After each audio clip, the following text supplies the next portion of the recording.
விசுவாச அறிக்கையில் 8வது அதிகாரத்தை பார்த்து வருகிறோம். மத்தியஸ்தராகிய கிறிஸ்து அப்படின்றதுல நம்ம 5 முக்கியமான காரியங்களை அதில் பார்த்துருக்கிறோம். கிறிஸ்து எப்படி தெய்வீக மனிதீக மத்தியஸ்தராக இருக்கிறார், அவர் பாவம் இல்லாதவராக ஏன் இருக்கணும், அவருடைய தெய்வீகத்தன்மையும் பரிசுத்தன்மையும் அவசியமாக இருக்கிறது அப்படின்றத பார்த்தோம். அது ஒன்றுக்கு ஒன்று முரண்படாமல் நமது ரட்சிப்புக்கு முழுமையாக தேவை அப்படின்றத நம்ம பார்க்குறோம்.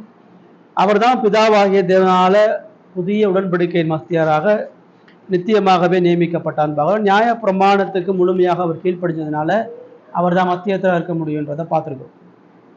இன்னைக்கு பாக்கி உள்ள மத்தியஸ்த பணிகளை பார்க்க இருக்கிறோம். 6ல் இருந்து 30வது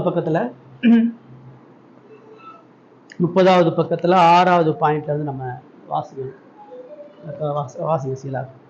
மீட்பின் கிரயம் கிறிஸ்துவின் பிறப்பிற்கு முன்பாக இவ்வுலகத்தில் செலுத்தப்படவில்லை. ஆனால் அவருடைய மீட்கும் செயலின் மதிப்பு, பயனுறும் பலாபலன்கள் அனைத்தும் அவரால் தெரிந்து கொள்ளப்பட்டவர்களுக்கு உலகம் உருவான நாள் முதல் எல்லா காலங்களிலும் பயனுள்ளதாக ஆக்கப்பட்டிருந்தது. இப்போ இந்த 2 பேராகிராஃப்ல மத்தியஸ்த பணியை குறித்து என்ன சொல்ல வராங்க?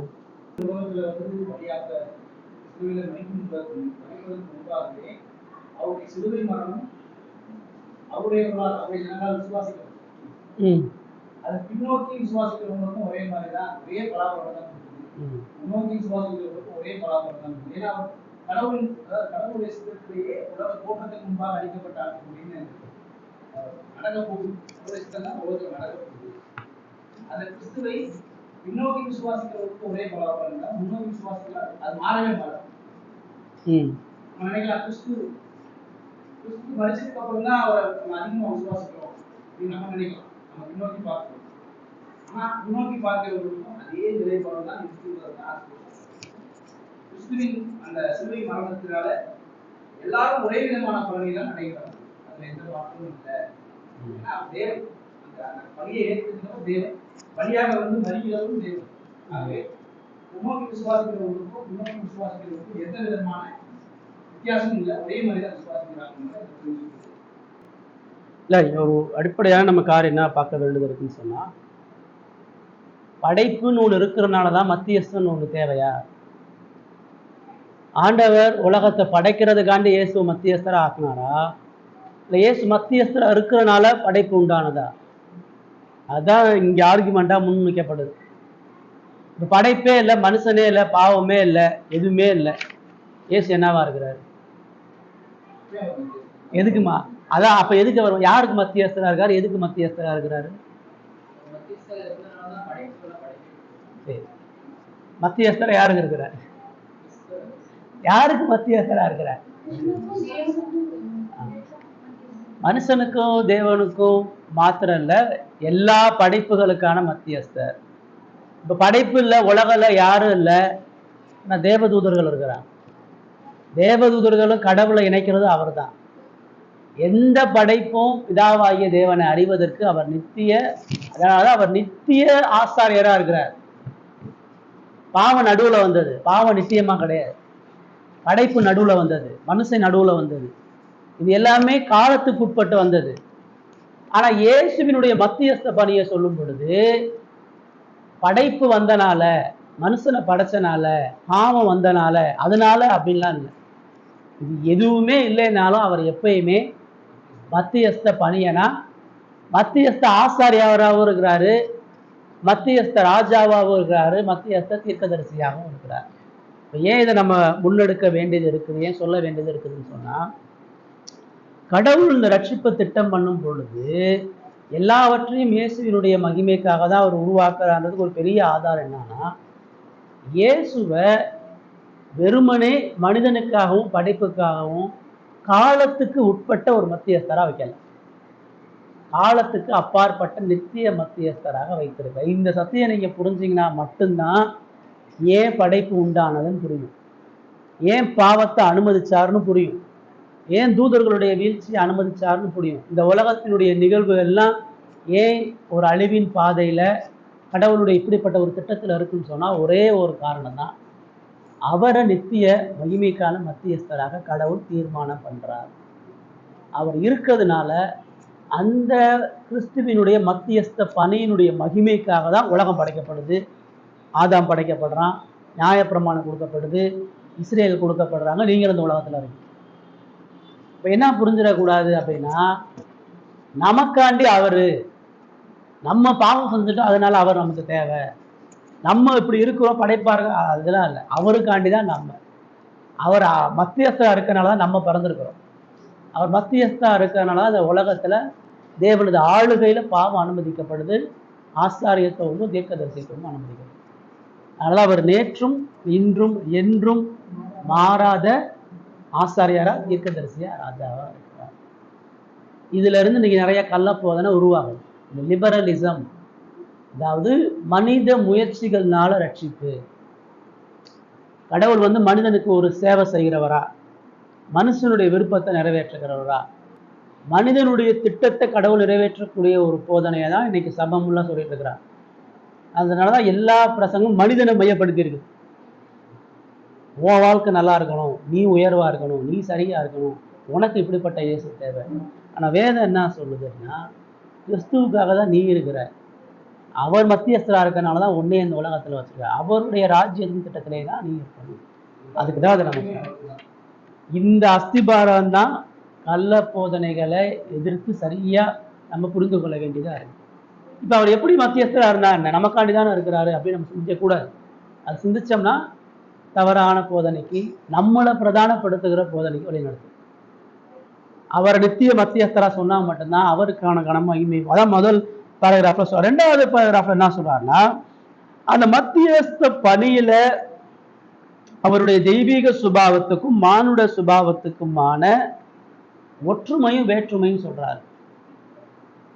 அவர் 100% மனிதனா இருந்தார், 100% கடவுளா இருந்தார். இதுதான் இன்னைக்கு ஏற்றுக்கொள்ளப்பட முடியல. எல்லா கள்ள போதனைகளுடைய பிரச்சனை, யூதனால அவரை கடவுளா ஏத்துக்க முடியல, சரிங்களா? கிரேக்கனால அவரை மனுஷனா ஏத்துக்க முடியல. முழு உலகத்துக்கும் அதான் பவுல் சொல்றாரு, யூதர்கள் அடையாளத்தை தேடுறான், கிரேக்கர் ஞானத்தை தேடுறான். அவர் யூதருக்கு இடுவதற்கான கல்லா இருக்காரு, கிரேக்கருக்கு பைத்தியமா இருக்கிறார். நமக்கு தேவ பலனா ரட்சிப்பா இருக்கிறார், தேவனா இருக்கிறார். அப்ப 100% மனிதன், 100% தேவன்ற நம்பிக்கை அந்த மத்தியஸ்த பணியில இருந்தா மட்டும்தான் இயேசுவை உண்மையா சரியான முறையில ஆராதிக்க முடியும். இல்லைன்னா இந்த ரெண்டு எக்ஸ்ட்ரீம் கள்ளப்பதில் நம்ம மாட்டிக்கிறோம். ஒரு கூட்டம், அவர் 2000க்கு முன்னாடி இஸ்ரேலில் பிறந்தாருங்க, அவர் ஒரு மனுஷனா வாழ்ந்தாரு, அவர் எங்கேயுமே தன்னை கடவுளா சொல்லலை, மனிதர்கள் தான் அவர் கடவுளா ஆக்கிட்டாங்க. முஸ்லீம் அப்படிதான் சொல்றான், யூதர்கள் அப்படிதான் சொல்றாங்க, நிறைய பேர் அப்படிதான் சொல்றாங்க. அது ரொம்ப ஆபத்தானது.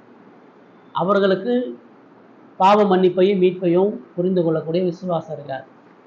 மறுபுறம் அவர் தெய்வீக தன்மையில ஆவியில ஊழியம் பண்ணி ஆவியிலே போயிட்டாரு.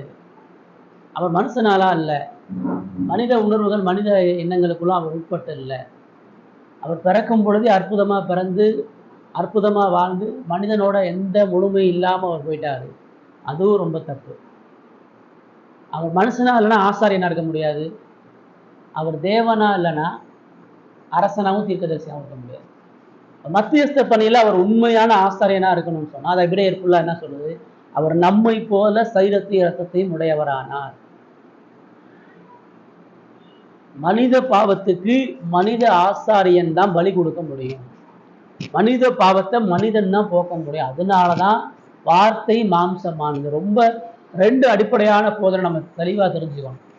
இந்த ரெண்டையும் போதிக்காத எல்லாமே கள்ள போதனை. ஜெகோவா விட்னஸ், செவன்த் டே, இன்னைக்கு இருக்கிற நிறைய லிபரல் சபைகள், பாரம்பரிய சபைகள், பெந்தகோஸ்தே சபைகள், ரெண்டுமே ரெண்டு எக்ஸ்ட்ரீமா சொல்லுவாங்க. ஒன்று அவருடைய மனிதீக தன்மையை மறுதளிச்சுட்டு அவர் ஆவி நிலையில மட்டும் பார்க்கறது, இன்னொரு புறம் அவருடைய தெய்வீக தன்மையை மறுதளிச்சுட்டு மனிதனை பார்க்கறது. அதனாலதான் விசுவாச அறிக்கையில அது ரொம்ப தெளிவாக எழுதப்பட்டிருக்கிறது. நமக்கு ரட்சிப்புக்கும் மீட்பது ரெண்டு அவசியம், ரைட்டுங்களா? மூணாவது 8வது பேராகிராஃப் 9வது பேராகிராஃப் லீமாக அப்படியே வாசம். சிஸ்டர் ஒரு நிமிஷம், இந்த மைக் அப்படியே கொடுத்து இந்த மைக். கிறிஸ்து தான் யாருக்காகவெல்லாம் நித்திய மீட்பை பெற்றுக்கொண்டாரோ அவர்கள் அனைவருக்கும் அதை நிச்சயமாகவும் திட்ப உறுதியாகவும் அளித்து பலிதமாக்குகிறார். அவருடைய சார்பில் அவர் பரிந்து பேசுகிறார். தமது ஆவியின் மூலமாக அவர்களை தன்னோடு இணைத்துக் கொள்கிறார். தமது வார்த்தையிலும் வார்த்தையின் மூலமும் இரட்சிப்பின் ரகசியத்தை அவர்களுக்கு வெளிப்படுத்துகிறார். தமது வார்த்தையினாலும் ஆவியினாலும் அவர்களுடைய இருதயத்தை ஆண்டு அவர்கள் விசுவாசிக்கும்படியும் கீழ்ப்படியும்படியும் தூண்டுகிறார். அவர் தனது அதிசயமானதும் ஆராய முடியாததுமான பராமரிப்பின் ஏற்பாடுகளை பயன்படுத்தி தமது வல்லமையினாலும் ஞானத்தினாலும் அவருடைய எல்லா சத்துருக்களையும் மேற்கொள்கிறார்.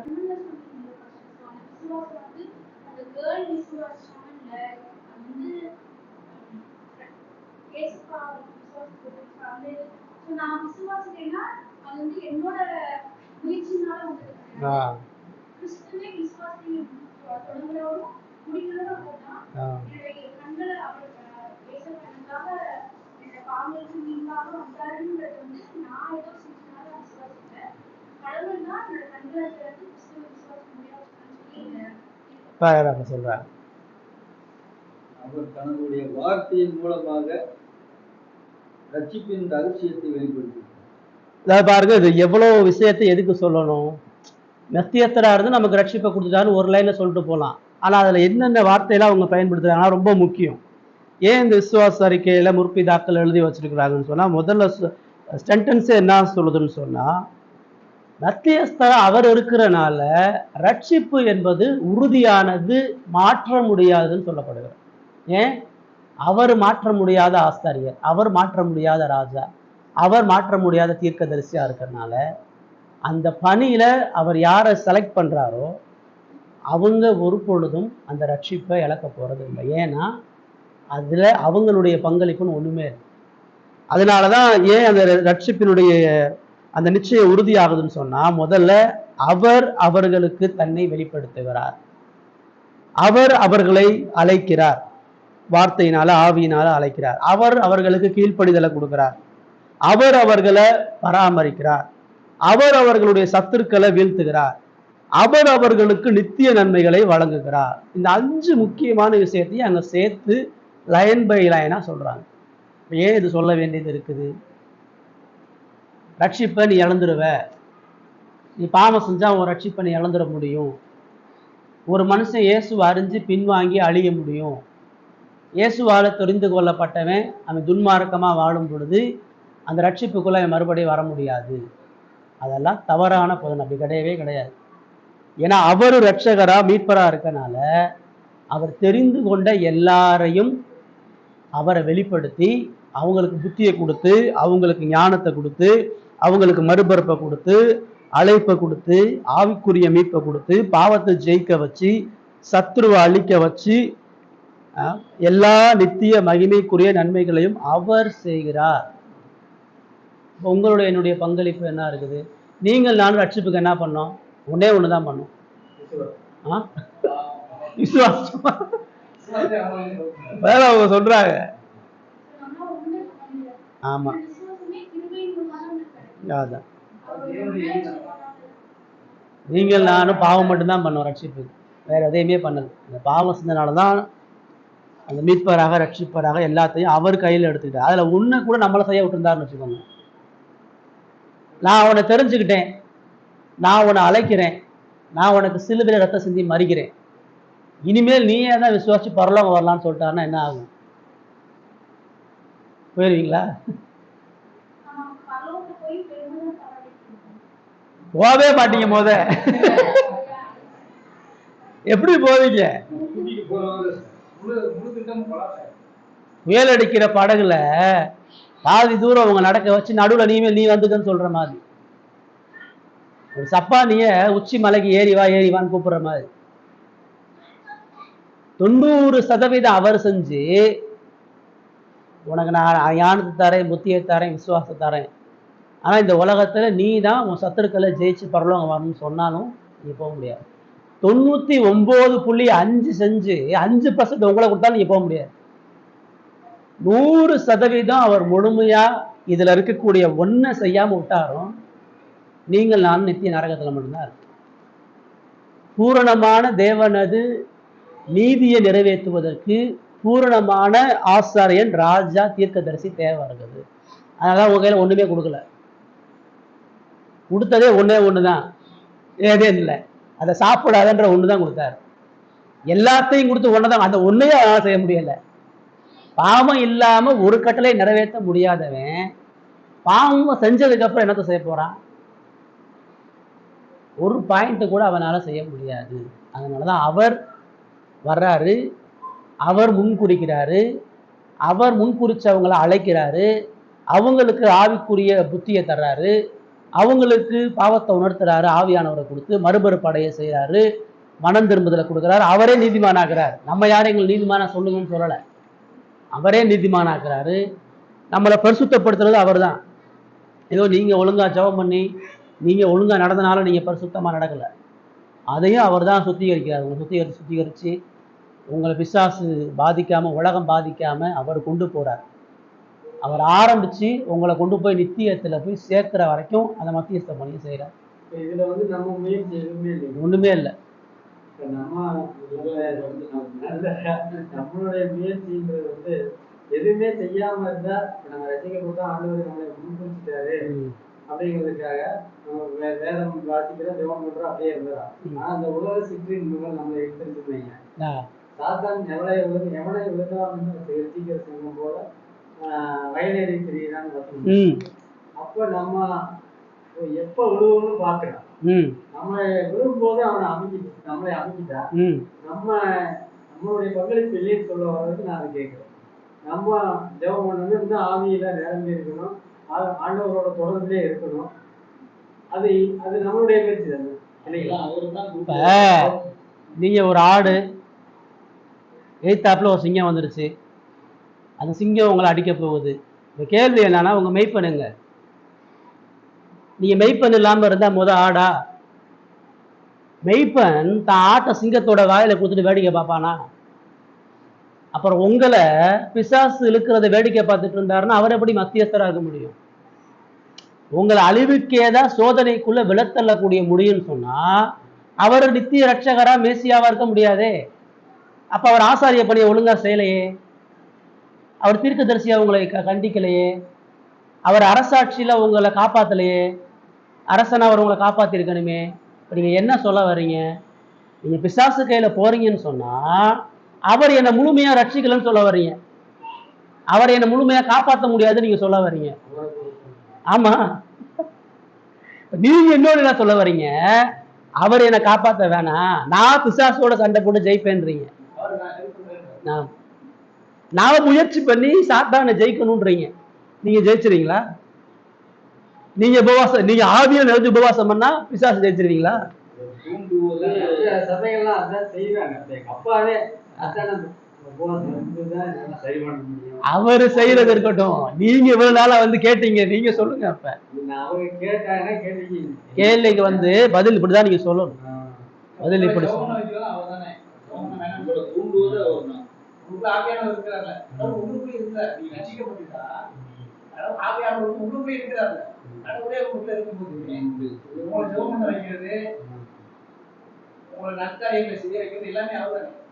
நீங்க நற்காரியம் செய்தாலும் சரி, தீமையான காரியம் செய்யாலும் உங்களை தூண்டுவது அவர் தான். அந்த இடத்துக்கு போக விடாம தடுக்கிறதும் அவர் தான். அவர் நம்மளுக்குள்ள இருக்கிறதுனால ஒவ்வொரு காரியம் நம்மளதே கிடையாதுங்க. அதை தூண்டுறதும் அவர் தான், அவர் செயல்படுத்துறதும் அவர் தானே. போக விடாம முன்னாடியே தடுத்துறாரு. அதுக்குரிய நம்மளுக்கு இதை கொடுத்துறாரு இல்லைங்களா, விளக்கத்தை மதிப்பு அது கொடுத்துறாரு. நீங்க தூண்டுறாருன்னு சொல்றீங்களா? அப்படி சொல்லாதீங்கன்றாங்க. உங்களை தீமை செய்யறதுக்கு தேவன் ஒருவரையும் சோதிக்கிறவர்கள் தான் பைபிள் சொல்லுது. நீங்க விழும்படியால அவர் வேடிக்கை பார்த்துட்டுலாம் இருக்கிறது.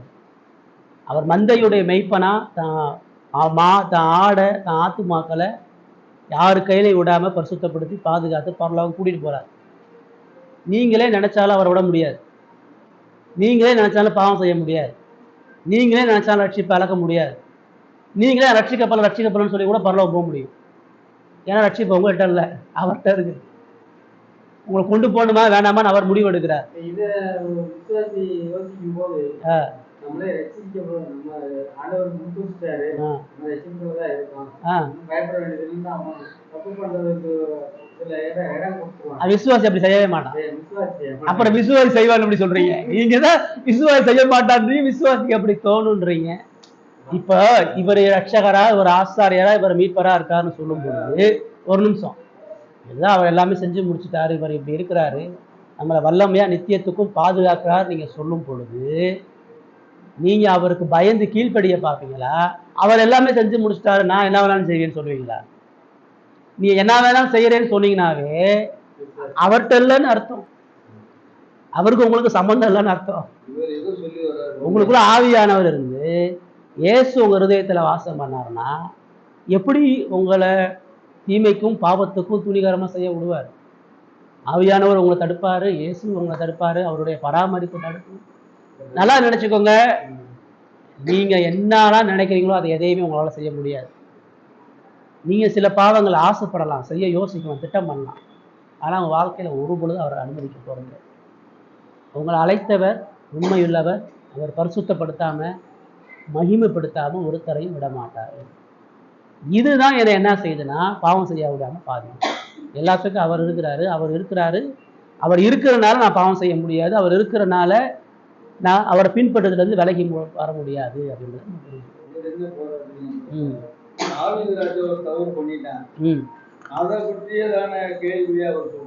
அவர் அப்பெல்லாம் சொல்லல, நீங்களா? இல்ல அதுல எவருடைய பாவங்கள் மன்னிக்கப்பட்டதோ, எவருடைய இதுகள் மன்னிக்கப்பட்டதோ அவன் பாக்கியவான் சொல்லிருக்காங்க இல்லையா? அவன் தவறு செஞ்ச பின்னாடி அவனை பாக்கியவான் ஆக்கிட்டாருல்ல. இப்ப அதுக்குதான் நம்ம அடிக்கடி யூதாசை பேதுருவை எடுக்கிறோம். யூதாசு பாவம் பண்றான், பேதுருவும் பாவம் பண்றான். யூதாசை விட பேதுருவுடைய பாவம் ரொம்ப மோசமானது. யூதாசு கெத்செமனேல ஒரு முறை காட்டி கொடுக்குறான், பேதுரு அரண்மனையில 3 முறை மறுதளிக்கிறான். பேதுரு சபிக்கிறான், சத்தியம் பண்றான், நேருக்கு நேரம் இயேசுவ இல்லைன்னு சொல்றான், தெரியாதுன்றான். யார் அவன் கேட்கிறான், சபிக்கிறான். இப்ப யாரு இதுல மோசமான பாவி? பேதுரு தான் பாவி. ஆனா கடவுள் யாரை மீட்கிறாரு? யாருக்கு மனம் திரும்புதலை கொடுக்குறாரு? ஏன் தேவன் யூதாசை காப்பாற்ற முற்படல? யூதாசையே மனம் திரும்புதலுக்குள்ள வரல, பேதுரு ஏன் மனம் திரும்பினான்? பேதுரு மனம் திரும்புதல் அவனது முயற்சியா? யூதாசு மனம் திரும்பாம போனது அவனுடைய கிரியைகள் சரியில்லாதனாலயா? இவனுக்கு கிருபை கொடுக்கப்பட்டனால மனம் திரும்புறான். ஏசு அவன் நோக்கி பார்க்கிறாரு. நான் உன்கிட்ட சொன்னது உனக்கு ஞாபகம் இருக்கா? சேவல் கூப்பிடுறதுக்கு முன்னாடி மறுதளிப்பேன்னு சொன்னது ஞாபகம்? ஏசு பார்க்கும் பொழுதுதான் அவன் உடஞ்சி மனம் திரும்பி அழுகிறான்.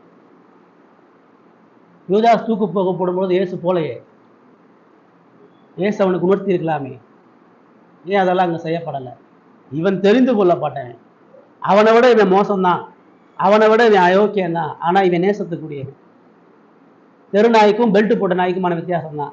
2 நாய் தான், 2 அசிங்கம் தான் செய்யும். ஆனா அது பெல்ட் போட்டு வீட்டுல கட்டப்பட்டிருக்குது, அதனால அது ஓடாது. அது எஜமானுக்கு விசுவாசமா இருக்கும். அதுதான் விசுவாசிக்கு அவிசுவாசிக்குமான விசுவாசம். ஓகேங்களா? ரைட். கடைசியா 10வது பாயிண்ட் சிஸ்டர், அப்படியே அந்த அவர்கிட்ட கொடுங்க மைக். ஜஸ்டின் வாசன்.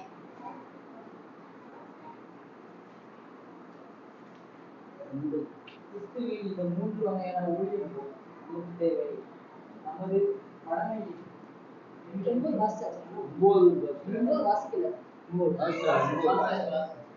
வாசிட்டாங்க. மடமையின் நிமித்தமாக அவருடைய ஆசாரிய பணி நமக்கு தேவை. நம் கடவுளை விட்டு தூரம் போனவர்கள் என்பதாலும், நமது சிறந்த சேவைகள் அனைத்தும் குறைபாடுள்ளவை என்பதாலும் நம்மை கடவுளோடு ஒப்புரவாக்கவும் நம்மை தேவ சமூகத்திலே அங்கீகரிக்கப்படவும் அவருடைய ஆசாரிய பணி நமக்கு தேவை. 9 பாயிண்ட்ல கடைசியில தான் சொல்றாரு, அவரது ஆசாரிய பணியை முழுமையாகவோ அல்லது அதன் சிறு பகுதியையோ அவரிடமிருந்து வேறு எவருக்கும் மாற்ற முடியாது. ஏன் சொல்ல வேண்டியதுன்னா, இன்னைக்கு சபையில இதைதான் எடுக்க பார்க்குறாங்க. இயேசு செய்யற ஆசாரிய பணியை ஊழியர்கள் எடுக்க பார்க்குறாங்க. இயேசு செய்யற தீர்க்கதரிசிய பணியை ஊழியர்கள் செய்ய பார்க்குறாங்க. இயேசுனுடைய ராஜரீக பணியை போதகர்கள் செய்ய பார்க்குறாங்க. அதனாலதான் என்ன சொல்றான், உனக்கு ஞானம் பத்தல, ஏன்ட்டவா, நான் தான் உனக்கு ஞானத்தை வெளிப்படுத்தக்கூடிய தீர்க்கதரிசி. ஏன் உன் வாழ்க்கையில் நடக்கும் நான் தான் தீர்மானிப்பேன். ஜூலை மாதம் வாக்கு தத்துவம், ஆகஸ்ட் மாதம் வாக்கு தத்துவம். ஏன் ஊருக்குலாம் தரமாட்டாரா? அவருக்கு மட்டும்தான் கொடுப்பாரா? உனக்கு என்ன வேலையை தேர்ந்தெடுக்கணும், நீ என்ன தொழில் செய்ய முடியும், இதெல்லாமே மக்கள் அப்படிதான் போறான். மக்களுக்கு வந்து இயேசுவினுடைய இந்த மத்தியஸ்த பணி தெரியாதனாலதான் ஊழியக்காரனை சார்ந்திருக்கிறான். இயேசுவினுடைய ராஜரீக ஆசாரிய தீர்க்கதரிசிய பணி தெரியாதனாலதான் அவன் மனிதன்கிட்ட ஆறுதலையும் மனிதன்கிட்ட விடுதலையும் மனிதனை நோக்கி போய் மனுஷங்கிட்ட இந்த மீட்பின் பணிகளை தேடி போறான். அதெல்லாம் சபையில போதகர்கள், போப்புகள், பேராயர்கள் இவங்க எல்லாமே இந்த 3 பணியை நாங்க தான் செய்வோம், எங்கிட்ட வந்தாதான் உங்களுக்கு பாவ மன்னிப்பு. இப்ப இந்த கொள்கையுடைய அடிப்படை இப்ப இல்ல, அந்த டைம்ல சீர்திருத்த காலத்துல சீட்டு கொடுக்குறாங்களா? அப்ப என்ன நடந்துச்சுன்னு சொன்னா, நீ செஞ்ச பாவத்தை எழுதி கொடுத்தனா உனக்கு பாவம் மன்னிக்கப்படுது, நான் சீட்டு கொடுப்பேன். அதுக்கு நீ என்கிட்ட 10,000 கொடுக்கணும். பாவம் மன்னிக்கிறதுக்கு நான் உனக்கு மன்னிப்பு வழங்குறதுக்கு நான் எழுதி கொடுப்பேன். நீ என்கிட்ட அறிக்கையிட்டதுக்கு அப்புறம் கடவுள் உன்னை மனுஷன் எழுதி கொடுப்பேன், நீ எனக்கு காசு கொடுக்கணும். அதுதான் பாவ மன்னிப்பு சீட்டு. இன்னைக்கு பல வழிகளை இன்னைக்கு அதெல்லாம் செஞ்சுட்டு தான் இருக்கிறாங்க. நீ காணிக்க போடு, கடவுள் இந்த ஆசீர்வாதத்தை கொடுப்பார். நீ இந்த ஊழியத்தை தாங்கு, கடவுள் உன்னை உயர்த்துவார். நீ கடவுள் கொடுக்கலாதான் உனக்கு குடும்பம் நஷ்டம் வருது, நீ கடவுள் கொடுக்கறது இல்லாதான் நீ வறுமையில இருக்கிற அப்படின்னு சொல்றான். இது எல்லாமே மறைமுகமா என்ன சொல்ல வர்றாங்கன்னா, இயேசுவினுடைய இந்த 3 பணிகள்ல திருப்தி கிடையாது. அதனாலதான் படிக்கக்கூடிய மனுஷனும் வேதத்துல இருந்து இதை சரியா கவனிக்காதனால அவன் ஊழியக்காரனை, பேராயரை, சபையில் உள்ள முக்கியமான ஆளை போய் சார்ந்திருக்கிறான். அதான் இது தெளிவா சொல்லுது. எக்காலத்துல எந்த மனுஷனும் இந்த 3 பணியில ஒரு பணிமையை கூட இயேசுட்ட இருந்து பறிக்க முடியாது. சொல்லுங்க. ஆசாரியர், தீர்க்கதரிசி, அரசர். அவர் ஆசாரியா இருந்தா மட்டும்தான் தொடர்ந்து நம்ம மன்னிப்பை வழங்கி கடவுளோடு ஒப்புரவாக முடியும். அவர் தீர்க்கதரிசியா இருந்தா மட்டும்தான் தொடர்ந்து நமக்கு ஞானத்தை கொடுத்து கடவுளுடைய மகிமையை உணர செய்ய முடியும். அவர் ராஜாவா இருந்தா மட்டும்தான் நம்மளை சுத்தி உள்ள எதிரிகளிடத்துல நம்மளை பாதுகாத்து நித்தியத்துல கொண்டு போய் சேர்க்க முடியும். இந்த அறிவு மக்கள்கிட்ட இல்லாதனாலதான், சபை மக்கள்கிட்ட இல்லாதனாலதான் அவர்கள் எல்லா முறையும் இந்த காரியங்கள்ட்ட மனிதன்கிட்டையும் மற்ற நபர்களிடத்துல எழுதி போறாங்க. இயேசு நமக்கு ரட்சிப்புக்கு, நித்தியத்துக்கு, இந்த உலக வாழ்க்கைக்கு எல்லாவற்றிலும் போதுமானவர். ஒரு ராஜாவா இருந்தா பயப்பட தேவை. உலகமே அவர் தான் ராஜா. யார் மனித ஹிருதயத்தை மாற்றவும் யாருக்கு என்னென்ன கொடுக்கும்போதில் அவர் டிசைட் பண்றார். முழு உலகமும் அவர் கையில் இருக்கின்றப்ப ஏன் தேவை சந்திக்காம எப்படி போவாரு? எல்லா ஞானமும் அவருக்குள்ள இருக்கின்றப்ப எனக்கு எப்படி புத்தியை தராம போவாரு? வாழ தெரியாதா, பேச தெரியாதா, புத்தியா நடக்க தெரியாதா? அவர் முழுமையான தீர்க்கதரிசியா இருக்கும் பொழுது நான் எப்படி குற்ற உணர்ச்சியோட வாழ முடியும்? அவர் இன்னும் எனக்காண்டி பரிந்து பேசிட்டு இருக்கிறாரு. என் பாவத்தை நான் அறிக்கையிடாத பாவங்கள் நிறைய இருக்குது. எனக்கு சில விஷயம் பாவம்னே தெரியல, அது எல்லாத்தையும் அவர் எனக்காக அறிக்கையிட்டு மன்னிப்பை கேட்டுட்டு இருக்கிறார். இது எல்லாமே அவருடைய மத்தியஸ்த பணியினுடைய அவசியத்தை சொல்லி இது ரொம்ப அடிப்படையான சத்தியம். அப்புறம் ஆதியாமத்துல இருந்து வாய்ஸ் வந்து ஆண்டவர் சபிச்சுட்டு இந்த மனுஷனுடைய வாழ்நாள் வந்து 120 வருஷம் தான் சொல்லுவாங்க. ஆமா. ஆனா அதுக்கப்புறம் 200, 300, 400 வருஷம் வாழ்ந்துருக்காங்க. ஆமா. அது வந்து கிராஜுவலா அவர் அந்த ஸ்டேட் இல்ல, ஆதாம புசிக்கும் நாளிலே சாகவே சாவா என்றார். ஆனா புசுச்சொன்ன சாகல. அவன் எப்ப சாகுறான்? 930 தான் சாகுறான். அப்ப ஏன் புசுச்சொன்ன சாகல? கடவுளுடைய வார்த்தை உண்மை, அவனுக்கு கொடுக்கப்பட்ட தண்டனை உண்மை. ஆனா அதை செயல்படுத்துவதற்கு தேவன் சில கால தாமதத்தை செயல்படுத்துறார். நோவா காலத்துல நீ பேழையை கட்டு உலகத்தை அழிக்க போறேன்றார். பேழையை 120 வருஷம் அவனை கட்ட வைக்கிறார். முழு உலகத்தையும் அழிக்க போறேன்னு சொல்லி 120 வருஷம் கழிச்சுதான் அழிக்கிறார். ஒரே நாள்லயே 10 நாள்லயே அற்புத விதமா பேழையை கட்டியிருக்கலாம். அப்ப ஏன் அங்க கால தாமதம்னா, கடவுள் தான் வாக்கு பண்ணாலும் மனம் திரும்புதலே இறக்கத்தையும் கொடுக்கிறாரு. மனுஷன் உயிரோடு இருப்பது 120 நாட்கள் சொன்ன பொழுதும் அவனுக்கு அடுத்த இன்னும் 2-3 தலைமுறைகள் கொஞ்சம் நீண்டு வாழும்படியான கிருபையை கொடுக்கிறார். இன்னைக்குமே 120 வயசுக்கு மேல வாழ்றவங்க இருக்கிறாங்க. ஆனா எல்லாரும் இருக்கிறாங்களா? பொதுவா எல்லாரும் 100 வயசுக்கு மேல வாழ்றாங்களா? எங்கேயோ யாரோ அப்படிதான் வாழ்ந்தாங்க. அதே போல அடுத்த காலகட்டத்தில் 200 வருஷம் 300 வருஷம்ன்றது எல்லாரும் கிடையாது. எங்கேயோ யாரோ கடவுள் நேசிச்ச அல்லது கடவுள் தெரிந்து கொண்ட ஒரு சில மக்களுக்கு தீர்க்காயுசை கொடுக்குறார். அதுக்கப்புறம் கம்ப்ளீட்டா ஆபிரகாமுடைய வாழ்க்கையிலேருந்து நீங்க பார்த்தீங்கன்னா 100க்கு கீழே தான். தாவீது வாழ்க்கை அதுக்கப்புறம்லாம் வரும்பொழுது ரொம்ப வேக வேகமாக எல்லாரும் இறந்து போயிடுறாங்க. நீங்க உலக வளர்ச்சியை பார்க்கும் பொழுது மனிதனுடைய வாழ்நாள் கூடுதா குறைதான் மட்டும் பாருங்க. ஏன் குறையுது? பாவம் கூடுது, அதனால வாழ்நாள் குறையுது, அவ்வளவுதான். பாவம் பெருக பெருக வாழ்நாள் குறைஞ்சிடும், அவ்வளவுதான். கடவுளுடைய கோபம் கூட கூட வியாதி கூடும். புது புது வியாதியா வருது. 40 வருஷத்துக்கு முன்னாடி ஒரே டாக்டர் எல்லா மருத்துவத்தையும் பார்ப்பாரு. நீங்க கண்ணுக்கு தனி, காதுக்கு தனி, மூளைக்கு தனி, கிட்னிக்கு தனி, காலுக்கு தனி, எலும்புக்கு தனி, நரம்புக்கு தனி. இது என்ன இதை காட்டுது? என்ன இங்க பாருங்க, அறிவியல் வளர்ந்துருக்குது, மருத்துவம் வளர்ந்துருக்கு, தொழில்நுட்பம் வளர்ந்துருக்குது. ஆனா மனிதனுடைய வாழ்க்கை இன்னமும் அழிவுலையும் சஞ்சலத்திலையும் இன்னமும் இக்கட்டிலையும் நெருக்கடியிலையும் கூட்டிட்டு போய் நிக்குது. நிம்மதி இல்லை. பட்னியை போக்கிட்டாங்களா? வியாதி எல்லாம் ஆக்கிட்டாங்களா?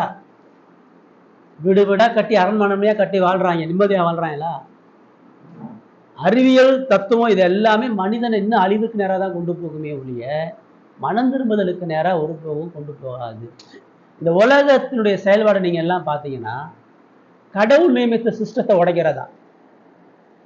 கடவுள் இயற்கை உணவுகளை கொடுத்தாரு, எனக்கு அது வேணாம், எனக்கு இன்னைக்கு முளைச்சி நாளைக்கு சாப்பிடணும்னு செயற்கை உணவுக்கு வந்தான். இப்ப அது அவனுக்கு ஆரோக்கியத்தை கொடுத்துச்சா அழிவை கொடுத்துச்சா? சீக்கிரமா பயணம் பண்ணணும், வேக வேகமா ஸ்பீடா போகக்கூடிய வாகனங்களை தயாரிச்சான். அது அவனுடைய வேலையை லகுவாக்குச்சா பாரமாக்குச்சா? பாரமா தான் ஆக்குது. அவர் ஆதாம்கிட்ட சொன்னாரு, இனி இந்த பூமி உனக்கு சபிக்கப்பட்டிருக்கும், நீ வேர்வை சிந்தாம சாப்பிட முடியாதுன்னாரு. இன்ன வரைக்கும் அப்படித்தானே இருக்குது. உழைக்காம பாடுபடாம கஷ்டப்படாம சாப்பிட முடியல. அந்த சாபமும் அந்த ஆக்கினையும் ஒரு பொழுதும் மாறாது.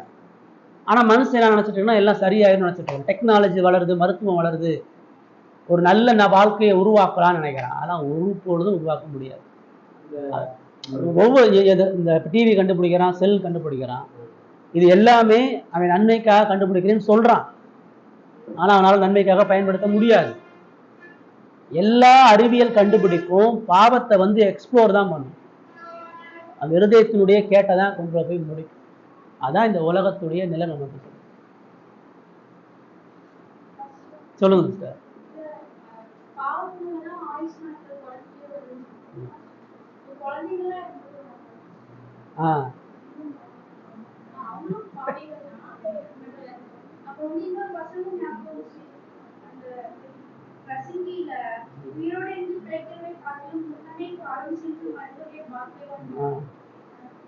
நம்ம நீ சொல்றோம்ல, இப்படி வாழ்றதுக்கு பேசாம பிறக்கிறப்பே சாகாம போனோம். யோபு சொல்றான்ல, தான் பிறந்த நாளை சபிச்சு சொல்றான், ஒரு ஆண் பிள்ளை பிறந்துச்சுன்னு எதுக்கு எல்லாரும் சந்தோஷப்பட்டாங்க? நான் வாழ்ந்து இவ்வளவு கேவலமான ஒரு இடத்துல நிக்கிறதுக்கு எதுக்கு நான் பறக்கணும் அப்படின்றான். உத்தமமா சன்மார்க்கம் வாழ்ந்த யோபே சொல்றான். இன்னைக்கு நீங்களாலும் ஒரு உண்மையான விசுவாசியா இருக்கும் பொழுது இந்த வாழ்க்கை நமக்கு நிம்மதியா சமாதானமா இருக்காது. எப்படா சாவு வரும், எப்படா இந்த உலகத்தை விட்டு போவேன்னா ஒரு விசுவாசி நினைப்பான். அதுலதான் பிரசங்கி சாலமோன் சொல்றான், நான் உலகத்துல ஞானம், சாலமோன் எல்லா ஞானம், எல்லா ஐஸ்வர்யம், எல்லா இன்பங்களும் அனுபவிச்சு அவன் சொல்றான், நான் அப்படி வாழ்ற வாழ்வைக்கு பறக்காமே நான் இறந்துருக்கலாம். அது பாவத்தினுடைய எதிர்வினை. இந்த உலகத்தில் நம்ம படக்கூடிய பாடுகளை, நம்ம இருதயமும் இந்த உலகமும் நம்ம படுத்தக்கூடிய பாடுகளுக்கு இயல்பா ஒவ்வொரு மனிதனுடைய கூக்குறோம். அதனாலதான் ஆண்டவர் இந்த படைப்பு எல்லாத்தையும் அழிக்க போறாரு. இந்த பாவத்தால படைக்கப்பட்ட எல்லா படைப்பையும் அழிச்சு புதிய வானத்தையும் புதிய பூமியை சிருஷ்டித்து பரிசுத்தமுள்ள ஒரு ராஜ்யத்துக்காக நம்மளை ஆயத்தப்படுத்துறார். இந்த உலகத்தை சார்ந்துடாத, உலகத்தை பற்றி கொள்ளாத, இந்த உலகத்தை விட்டு வெளியே வந்துட்டே இருன்றதான் நமக்கான அழைப்பு. அதான் பிள்ளைகள் குழந்தைகள் சாகுறது அப்படின்னா அது தேவனுடைய அனாதி தீர்மானம். தேவன் சில இடத்துல அது குழந்தைகளை மரணத்துக்கு ஒப்பு கொடுத்து அந்த பிள்ளையுடைய மரணத்தின் மூலமா பெற்றோர்களுக்கான மனதிற்கான வாய்ப்பை கொடுக்கலாம். இஸ்ரேலில் குண்டு போடுறாங்க, ஈரானில் குண்டு போடுறாங்க, குழந்தைங்க சாகுறாங்க. பசியில சாகுறான், பெரிய கொள்ளை நோயில ஒரு கூட்டம் சாகுது அப்படின்னா இன்னைக்கு டிவியில் இந்த செய்தி வருது. இந்த செய்தி எதுக்கு கடவுள் கொடுக்குறாரு அப்படின்னா, இது உனக்கு வரும் ஒழுங்காருன்றதுக்காக தான். அங்க வருகிற யுத்தம் உனக்கு வரும், அங்க வருகிற பஞ்சம் உனக்கு வரும், அங்க வருகிற அழிவு உனக்கு வரும், மனம் திரும்புன்றதுக்காக தான் கொடுக்குது. அதனால உங்களை சுற்றி நடக்கக்கூடிய எல்லா தீமையும் உங்களுக்கான மனம் திரும்புதலுக்கான வாய்ப்பு, மறந்துடவே கூடாது. நான் ரோட்டில் போகிறேன், நிறைய நேரம் பார்ப்பேன். சில ஒரு ஒரு சைக்கு போயிட்டே இருப்பார், கெட்ட வார்த்தையாக பேசி பேசி போயிட்டே இருப்பார், ட்ரெஸ் எல்லாம் கிழிஞ்சு போயிட்டு இருப்பார். கடவுளையும் அந்த நிலையில் என்னை வைக்கல நான் பார்ப்பேன். ஒருவேளை அந்த நிலைமைக்குள்ளாக கடவுளை என்னை கொண்டு போக முடியும்னு சொன்னால் என்னுடைய உணர்வு என்ன? இப்போ அங்கே ஒருத்தன் கத்துறான் அப்படின்னு சொன்னால், ஒரு புறம் நான் ஒழுங்கா வாழணும்னு சொல்லுது, நீ ஒழுங்கா வாழ்க்கையை வாழனா உடனே நடுத்தரில் நிப்பாடுவேன்னு கடவுள் சொல்றாரு. எனக்கு பயந்து நீ இல்லைன்னு சொன்னா, இப்ப அந்த மனிதனுடைய வாழ்க்கைக்கான காரணம் என்ன? பாவத்தை தவிர வேற எந்த காரணமும் இல்லை.